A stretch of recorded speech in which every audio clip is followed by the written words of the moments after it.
രാജുവായിട്ടന്നെ ഇടപാട്. എൻ്റെ പൊന്നു സുഹൃത്തെ ഒന്നും പറയണ്ട. ഇന്നലെ വൈകിട്ട് വീട്ടിൽ വന്നിട്ട് പുള്ളി അത്യാവശ്യം കുറേ ക്യാഷ് വാങ്ങിച്ചു. ഇപ്പോൾ ഇവനെ വിളിച്ചിട്ട് ഫോണും എടുക്കുന്നില്ല.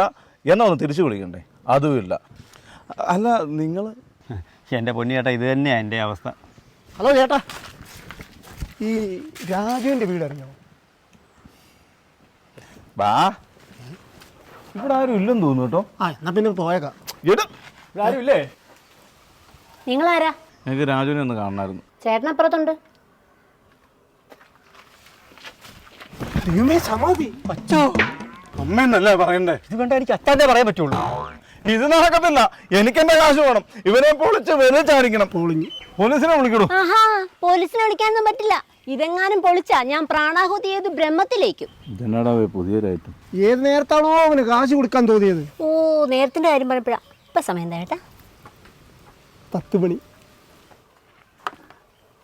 ഇതെന്നാ ഇത്? ബിപിയുടെ ഗുളിക ചേട്ടന് 10 മണിക്ക് കഴിക്കാനുള്ള. സമാധിക്കും ബിപിയോ? അതെന്താ, സമാധിക്കാതിരിക്കുന്ന മനുഷ്യനല്ലേ? രാജുവേട്ടാ പറ. അവര് പോയിട്ടില്ലല്ലോ. ഇല്ല. ആ മെറൂൺ ഷർട്ട് ഇട്ടേക്കുന്ന ഒരു ഇലക്ട്രീഷ്യനാണ്. അവനെ കൊണ്ട് AC വെപ്പിക്കണം. ഒടുക്കത്തെ ചൂട്. പിന്നെ ജ്യൂസ് ഒന്ന് അടച്ചാലേ. ഓ, ഇതിനകത്തോട് നമ്മൾ സൂയിക്കൂടി.